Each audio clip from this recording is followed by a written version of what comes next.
예. 지금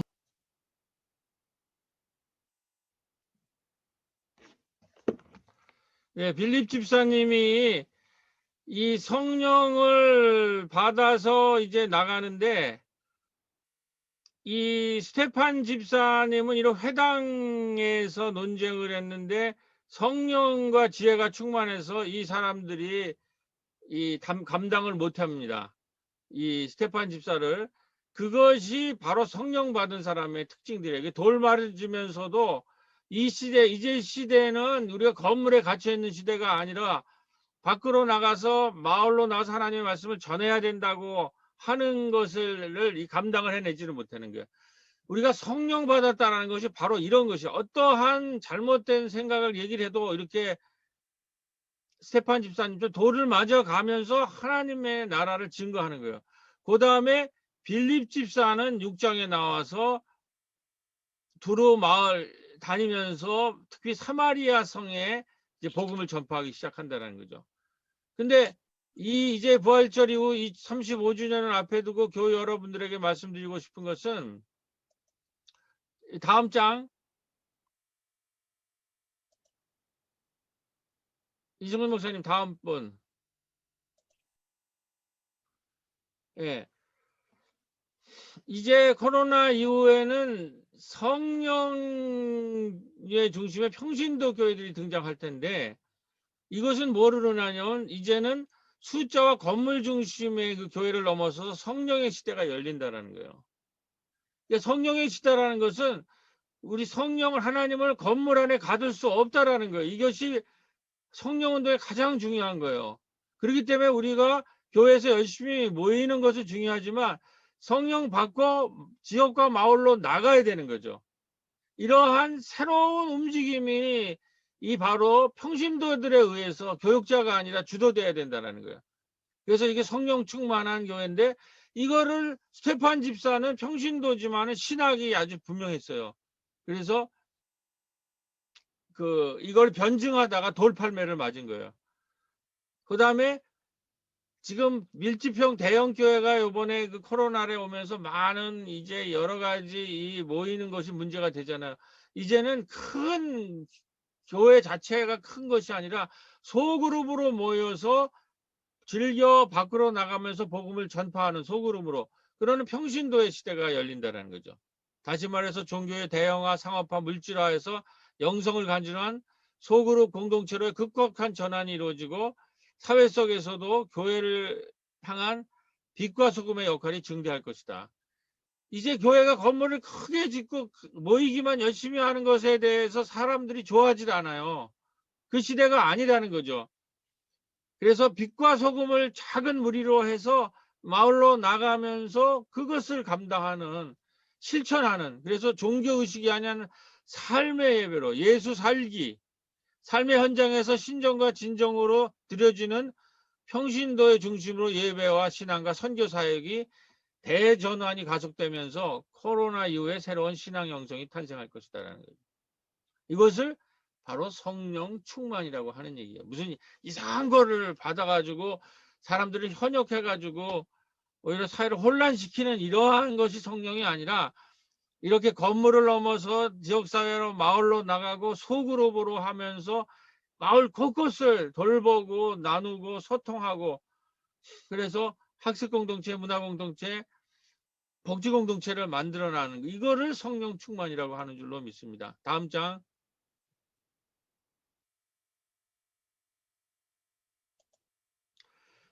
그래서 이 성령 충만한 거를 최근에 이제 세 가지를 사례를 좀 예보를 최근에 이제 요즘 많이 주목되는 얘기를 한번 해보도록 하겠습니다. 우선 칼뱅 자본주의의 고삐를 잡다라고 하는 이 책이 나왔는데 게 아니라 배달 음식 시켜서 시킨 게 아니라 마트에서 배달하는 형태의 느낌처럼. 잠깐만요. 다른 방송에 나오네. 네, 좀 계속 하겠습니다.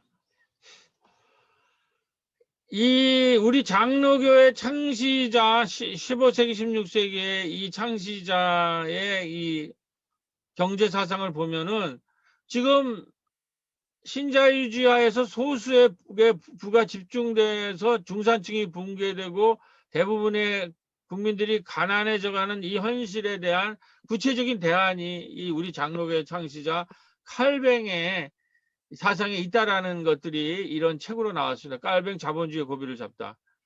칼뱅은 근대 자본주의가 한창 발전하던 제네바에서 공동체 정신을 기반으로 부자들의 탐욕과 약탈적 경제의 고삐를 채우고 제네바시에서 안수 집사를 가난한 사람들을 구제하는 구빈원의 실무자로 채용해서 제네바시의 경제를 보다 공평하고 인간적인 그런 자본주의를 이끌었다라는. 그러니까 당시에 우리 장로교를 창시한 사람은 제네바시 전체를 정치하는 시 전체를 복음화시킨 사람이에요. 그 제네바 전체를 행정을 하고 이제 일종의 시장 같은 역할을 했는데 이 사람이 한 게 뭐냐면은 평신도들을 안수집사들을 구빈원의 실무자로 채용해서 당시에 이 제네바시에는 이 왕정의 세력들, 이 초기의 자본주의의 이 부자들이 자기 마음대로 이 시를 움직이려고 하는 그런 움직임이 있었어요. 거기에 대해서 강력한 제동을 잡고 그거를 고삐로 잡아가지고 이것을 기독교적인 기독교의 그 복음적 세계관, 우리가 지난주에 얘기한 물질을 공유하고 가난한 자와 부자가 없이 서로 모든 걸 소통하고 그리고 제네바 아카데미를 만들어 가지고 그 당시에 전체 유럽 땅에 있는 종교개혁자들을 그 아카데미에서 키워서 이 제네바 신화뿐만 아니라 전 유럽 땅에 이러한 새로운 신학 사상을 가진 사람을 퍼뜨린 이 사람이 바로 칼빈이라는 거죠. 그러니까 이렇게 이제는 신앙을 구체적으로 지역사회와 마을과 한 도시를 대상으로 전개했던 것이 바로 종교개혁이었고 그 종교개혁에 우리가 속해 있는 장로교회의 이 근본 뼈대라는 것을 우리가 꼭 이해를 해야 됩니다. 다시 말해서 안수 집사들을 이러한 구빈원의 실무자로 처용해가지고 이 당시에 이 아주 그 양극화를 주도하는 이 탐욕적인 부자 세력의 고삐를 잡았다는 거죠. 교회가 이제 이 도시와 이 마을에서 이런 역할을 해야 될 줄로 믿습니다. 다음 장. 두 번째는 종교개혁 시절에 루터가 이제 종교개혁의 저건데 디아콘이라는 말이 독일어로 집사거든요. 이 집사 직분을 만들었는데 독일은 어떤 전통이 있냐면 말씀을 함께 읽는 것도 중요하다. 그거 굉장히 교회의 중심이 되는 건데 그거만큼 큰 복음은 디아코니아, 봉사라는 거죠. 선교하라는 거죠. 그래서 선교사들을 디아콘이라는 제도로 만들어서 키워가지고 가난한 이들과 과부, 고아, 다른 도움이 필요한 사람들에 대한 디아콘이라는 실천을 했다는 거죠. 이것이 500년 전 장 칼뱅을 통해 개혁된 교회의 디아콘직으로 이어져 오고 1938년에는 여러 개신교의 교회 법으로 승인을 받아서 1970년대는 이 독일에서는 디아콘 제도를 통해서 20만 명이 참여하는 디아콘 복지운동을 합니다.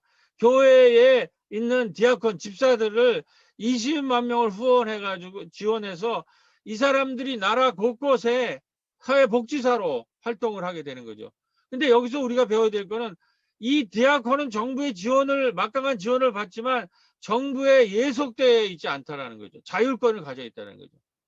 우리가 이게 반성할 대목이에요. 우리는 정부 지원을 받으면 전부 정부 시설이나 정부의 공무원 같은 아주 복지 관료 같은 사람들이 되고 만다라는 거죠. 신앙적인로 봉사하는 게 아니라 정부 기관에서 종속되어 있는 그런 신앙적 정체성이 없는 기독교의 이 디아코니아 선교라는 이 정체성을 다 잃어버리고 그냥 월급 타먹는 사람으로 전락하고 그런 기구와 관료들이 된다라는 거예요. 그래서 이 종교개혁 전통이라는 것, 이 신앙의 정통이라는 것이 이렇게 중요한 거예요. 국가가 지금 이렇게 봉사라는 것도 다 기독교적인 이 전통 때문에 가능한 거예요. 독일 같은 유럽 사회는 이러한 것들이 전부 이 기독교적인 이러한 신앙이 이 디아콘의 봉사직이 전부 국가제도까지 간 건데 그거 녹을 먹고는 거기에 종속된 이런 것들을 우리가 이 평신도들이 잘 관찰해야 된다는 거죠. 또 다음 장면. 세 번째로는 이탈리아 에밀리아 로마냐 같은 경우는 사회적 협동조합을 만들어 가지고 이 사람들의 지금 실업률이 0%예요. 이런 마을과 도시를 만들었다라는 거죠. 이제 우리의 목표가 이런 것이 돼요. 우리가 마을 활동 활발히 하게 되는데 에밀리아 로마냐 같은 이러한 그 시민 경제학, 이런 사회적 경제를 통해서 이런 재난이 와도 모두 다 취직할 수 있는 이런 사회를 만들어내는 거예요. 그 사람들을 우리 희년재난에 이 작년에 2년 전에 희년재단 심포지움에서 왔는데 어떻게 가능했느냐. 그분들의 증언을 여기 빨갛게 보겠습니다. 농민, 낙농, 주택, 유치원, 급식, 택시, 연극, 인쇄 등 수백 개의 협동조합이 활발하게 활동 중이기 때문에 인구 550만 명이 채한되는 중소도시지만 1인당 국민소득은 이탈리아 전체 평균보다 2배 가까이 높고 실업률은 5% 수준으로 이탈리아 평균의 절반에 불과하다. 불교나 협동조합이 최근 1년에 만들어놓은 일자리만 7만 4천 개인데 이 가운데 86%는 영구개혁직으로 안정성도 높다. 이탈리아가 사회적 경제를 통해서 이 로마냐에서 이런 거를 만들어내는 거는 왜 우리 부천에서는 못 만들어내는 거죠. 이러한 것에 앞장서는 것이 바로 기독교 정신으로 모장된 초대교회의 바로 누구예요? 스테판 집사고 바로 그들이 빌립 집사고 그것이 바로 약대동의 우리 새로운 교회의 안수 집사님 권사님들이 되어야 될 줄로 믿습니다. 이 시민경제학의 가치가 뭐냐 이렇게 얘기를 했어요. 이걸 이 학자가 이 전체를 사회 밖의 행복은 없으며 시민 덕성과 공공성을 추구하지 않는다면 사회는 없다. 시민경제학이 추구하는 것은 부가 아니라 행복이며 그것도 각 개인의 행복이 아니라 공공의 행복이다. 이 사회경제학이라는 게 뭐냐? 사회적 경제라는 것이 우리가 그리스도인으로 추구해야 될 경제서에서가 초대교회에서 모두 다 모여서 아무도 가난한 자가 없었다라는 이것이 뭐냐? 내 개인의 행복을 추구하는 것이 아니라 공공의 행복, 지역과 마을과 도시의 행복을 추구하는 이러한 사람들, 이러한 것이 바로 성령 받은 사람들이라는 거예요. 그래서 끊임없이 학습을 해야 되고 끊임없이 섬겨야 되고 끊임없이 하나님을 찬양하고 범사에 감사하고 늘 기도하고 쉬지 말고 기도하고 범사에 감사하는 이러한 사람이 바로 성령 충만한 평신도고 이 사람들이 초대교회를 일으켰다라는 것입니다. 그 다음 장면.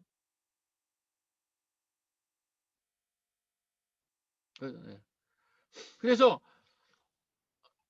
며칠 전에 우리 연두님을 카데 앞에서 만나가지고 그 카데 옆에 있는 이제 공원 새로 만든 그 공원에서 같이 얘기를 나누면서 그 마을 일에 관심이 있는데 이분이 동물에 관해서 관심이 있고 또 정신질환자에 대해서도 관심이 있어요. 근데 이제 우리 그 연두 청년에게 주는 메시지입니다. 모두가 행복한 걸 추구하는 크리스찬이 뭘 만들어내는가?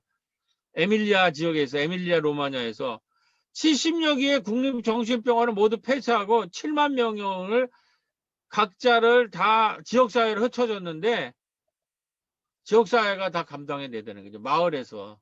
이제는 마을에서 그들과 같이 마을에서 돌보면서 그렇게 병원으로 격리하는 것이 아니라 돌봄 마을을 만들었더니 어떤 일이 일어났냐면 정신병원을 없애자 자살률이 반으로 떨어졌다는 거예요. 이 자살률이 남하고 우리의 노년이 행복치 않은 것은 공공의 행복이 아니라 자기만의 행복을 추구하는 것이 뭘 만들어내냐면 사람들을 전부 장애인들이나 정신병자를 격리해가지고 그들을 불행하게 만들어가지고 자살을 하게 만들었는데 이들을 마을에서 돌봄 마을을 만들어서 마을 지역사회가 이들을 돌보기 시작하자 자살하지 않는다는 거예요. 이것이 커뮤니티 케어, 돌봄 마을의 취지고 우리가 이제 우리 교회를 마을에 내놓고 우리가 앞으로 35년 이후에 가야 할 모두들의 행복을 위한 거. 성령 받아서 우리가 정말 마을에 나가서 어르신을 돌보고 문화로 돌보고 생태로 돌볼 때 이러한 초대교회에 이 일이 일어날 줄로 믿고 우리 안에 이 일을 행한 하나님께서 성령을 보내셔서 바로 스테판 집사와 빌립 집사를 지금 키워주시는 줄로 믿습니다. 다음 장면.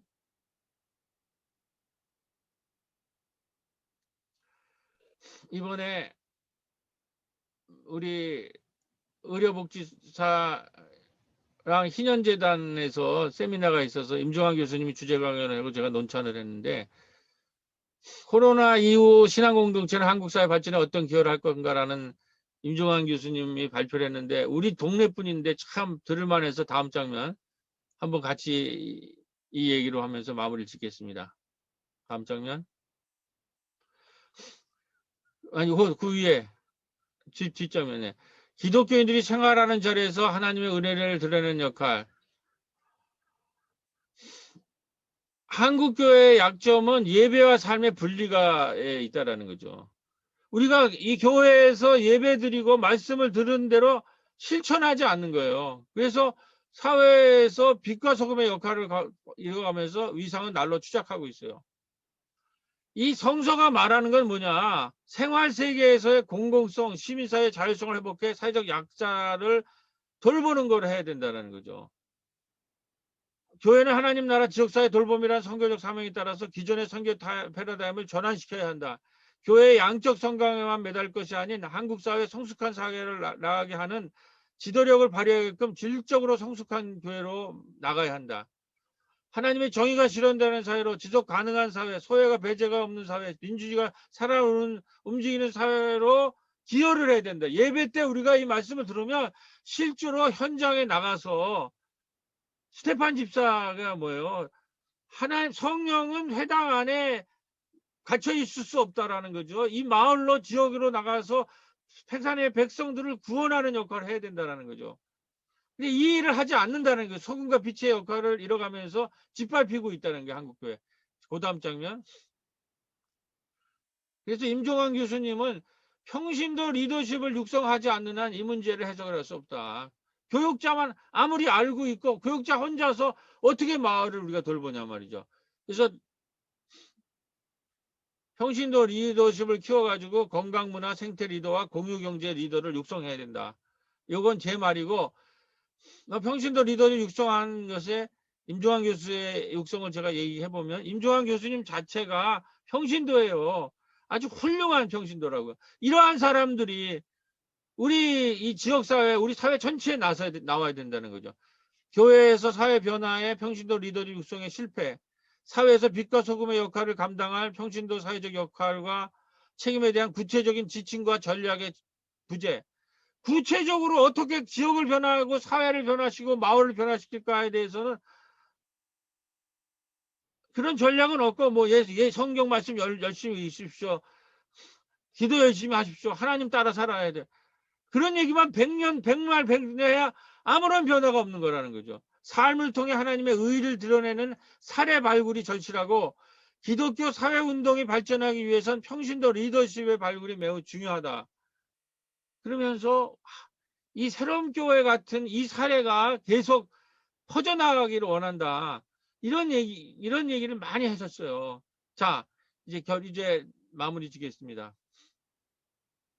그 다음 장면. 자, 지난 한 주간 일어나는 거 그냥 쭉 이건 보시고 넘어가면 됩니다. 역곡에서 우리 만나서 좋은 시간을 가졌어요. 그 위에. 자, 슬기로운 도시농부들이 마을에서 활동하는 모습입니다. 네, 그 다음 장면. 자, 위에. 문화와 예술을 마을을 만나다. 우리 마을 문예학당 이런 문제. 이렇게 끊임없이 성서에 나와 있잖아요. 그 말씀을 가지고 서로 가르치고 배우라. 이런 것들을 해야 된다는 거죠. 그리고 마당에 나와서 정말 생태를 하고 이게 실천이 있어야 된다는 거죠. 청년들과 만나고 그래서 마을 일을 어떻게 같이 할 건가 상담을 하고, 오늘 보니까 이 청년이 또 우리 조영민 자매가 또 참여를 했네요. 이런 자매들이 이 마을에 이제 참여하고 구체적으로 실천을 해야 될 거 아닙니까? 그 다음 장면. 우리 문화 돋보기 또 이은주 집사님이 마을 이주민 선주민을 들여다보고 돋보기를 하는 이러한 것들을 한다고 하는데, 우리 지난주에도 말씀드렸죠. 이 그림을 우리 보경 청년이 그려줬다라는 게요. 이게 세대 공감이 일어나고 있지 않냐는 거죠. 이렇게 해서 이주민이 하고 어르신이 돌봐주고, 이러한 실천이 이제 성령을 받았다는 것은 이 실천이 일어나는 거예요. 이거를 전부 초대교회는 누가 했냐? 스테판 빌립 집사님이 했다는 거죠. 네. 그다음. 자, 그다음에 위 앞에 이 목사님 그 앞에. 네. 우리 또 마을에서 이승훈 목사님이 이 심야 식당을 통해서 이제 이렇게 도시락을 나르는, 이게 한 주간에 일어난 거예요. 그냥 늘 우리 마을에는 있는 일이에요. 이것이 바로 성령을 받았다고 하는 것입니다. 말로만 뭐 성령 받았다 뭐 이게 이런 사건이 일어나야 되는 거죠. 성령이 이렇게 움직이시고 여기서 은혜를 받고 우리가 참여해야 될 줄로 믿습니다. 네, 그 다음 장면. 네, 맞아. 네. 자, 다 함께 이제 기도하겠는데요. 제가 파란 거는 제가 읽고 다 함께는 교회 여러분들이 읽는데, 이 기도의 제목이 35주년에 얼마 전에 우리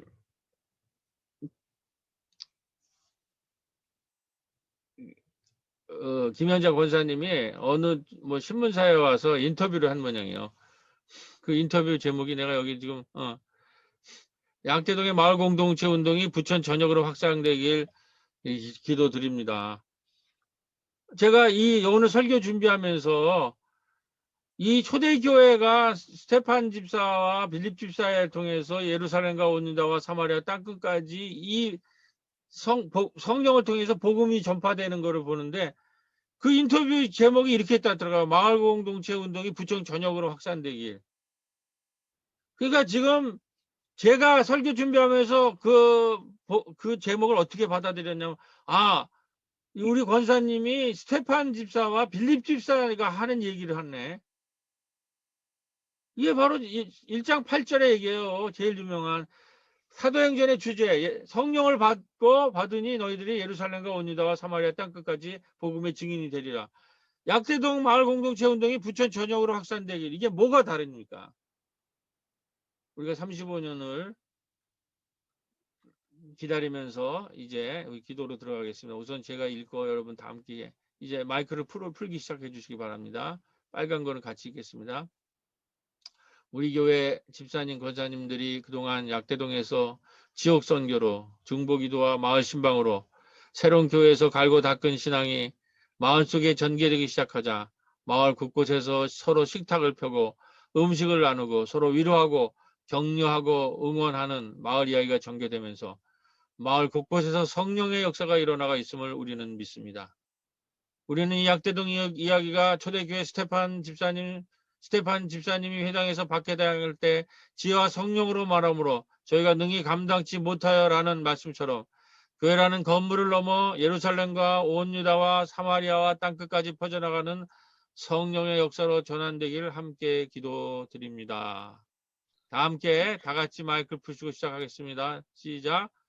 특히 빌립이 사마리아 성에 내려가 그리스도를 백성에게 전파하니 우리가 빌립의 말도 듣고 행한 표정도 보고 일심으로 그의 말하는 것을 더라. 많은 사람에게 붙었던 더러운 귀신들이 크게 소리를 지르며 나가고 또 많은 중풍병자와 만든매가 나으니 그 성에 큰 부더라. 와 같은 성신도들의 선교가 성령의 역사로 계속 확장하여 전개되길 원합니다. 이제 이제 35년 주를 맞이하는 우리 새로운 교회 평신도들이 약대동 마을에 성령 받은 건강리더, 문화리더, 생태리더로 새로 부름을 받아 약대동 마을의 공동체 운동이 부천 전역으로 확산되길 예수 이름으로 간절히 기도드립니다. 아멘. 네, 말씀 마쳤습니다. 549장 1, 3절 부르시고 봉헌 213장 부르시도록 하겠습니다. 응답의 찬